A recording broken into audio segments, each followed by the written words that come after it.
بھوت کا راز اب تک پتہ نہیں چل سکا کہ غائب ہونے والا اصلی بھوت تھا یا کوئی تیسرا کردار تھا۔ محمد اقبال شمس 12 سال کا کاشف بہت شریر لڑکا تھا۔ شرارت پر وہ اکثر والدین اور دادی سے ڈانٹ کھاتا۔ اس کی بہن علیزے اس سے 1 سال بڑی تھی۔ کاشف کی پھوپھی دوسرے شہر سے اپنے بچوں شان اور فائزہ کے ساتھ ان کے گھر آئی ہوئی تھی۔ وہ دونوں بہن بھائی کاشف اور علیزے کے ہم عمر تھے۔ ایک دن بچوں نے دادی سے کہانی سنانے کی فرمائش کی تو وہ راضی ہو گئی۔ شان بولا، نانی کوئی بھوت کی کہانی مت سنائیے گا، مجھے بڑا خوف آتا ہے بھوتوں کی کہانیوں سے۔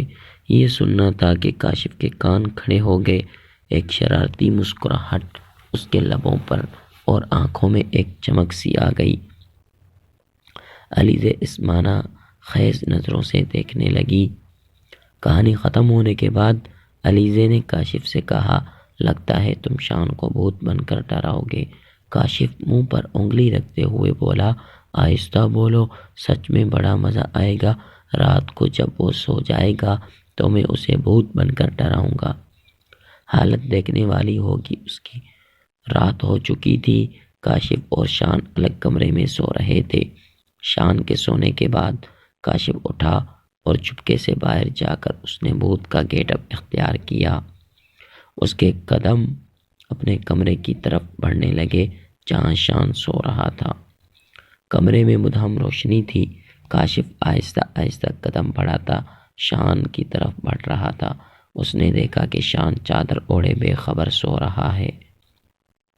اس سے پہلے کہ وہ چادر ہٹا کر شان کو ڈراتا، اچانک کسی نے اس کے کندھے پر ہاتھ رکھا۔ کاشف نے جو گھوم کر دیکھا تو اس کی روح فنا ہو گئی۔ علیزے اور فائزہ دادی جان کے کمرے میں تھی۔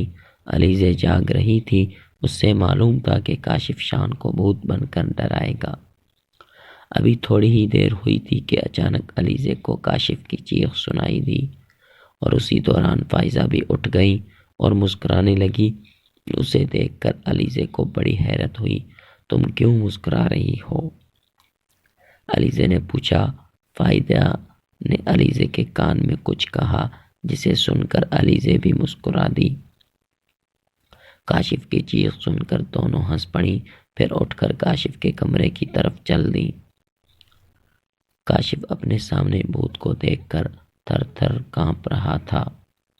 اچانک کمرے کی لائٹ جلی تو علیزے اور فائزہ نے دیکھا کہ کھڑکی میں سے کالے رنگ کی کوئی چیز نیچے گری ہے۔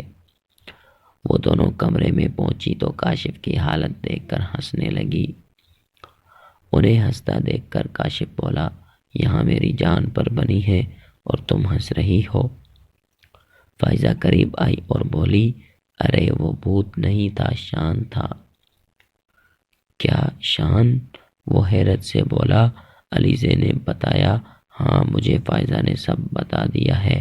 دراصل جب تم شان کو ڈرانے کا منصوبہ بنا رہے تھے تو ان دونوں نے سن لیا تھا اور سوچا اس سے پہلے تم شان کو بھوت بن کر ڈراؤ، الٹا شان بھوت بن کر تمہیں ڈرا دے گا۔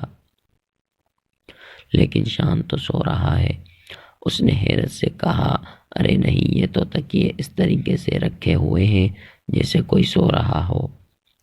یہ دیکھو تکیے ہیں۔ یہ کہہ کر فائزہ نے جیسے ہی چادر ہٹائی وہ چیخ پڑی۔ شان وہاں گہری نیند سو رہا تھا۔ چیخ کی آواز سن کر دادی جان بھی نیند سے بیدار ہو چکی تھی۔ وہ خود سے بولی، ارے یہ بچے کہاں ہیں؟ چیخ بھی کاشف کے کمرے کی طرف سے آئی ہے، کچھ تو گڑبڑ ہے، جا کر دیکھتی ہوں۔ یہ کہہ کر انہوں نے اپنی تسبیح اٹھائی اور کاشف کے کمرے کی طرف چل پڑی۔ اگر شان سو رہا ہے تو پھر وہ کون تھا جو فوراً ہی غائب ہو گیا تھا؟ علیزے نے خوف زدہ ہو کر کہا۔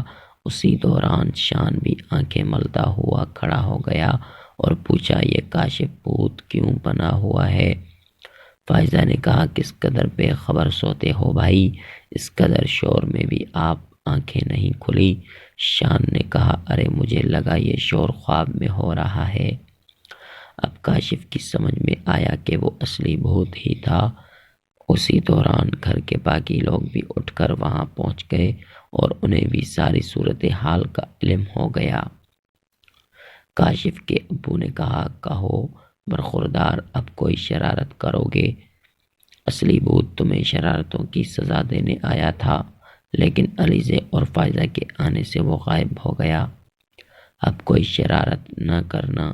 کاشف اپنے کانوں کو ہاتھ لگا کر بولا، میری توبہ ہے جو میں نے آئندہ کوئی شرارت کی ہو۔ دادی بولی، ہماری بات تو تم مانتے نہیں تھے، بھوت کی بات فوراً مان لی۔ اچانک شان چیخا، بھوت کہاں ہے؟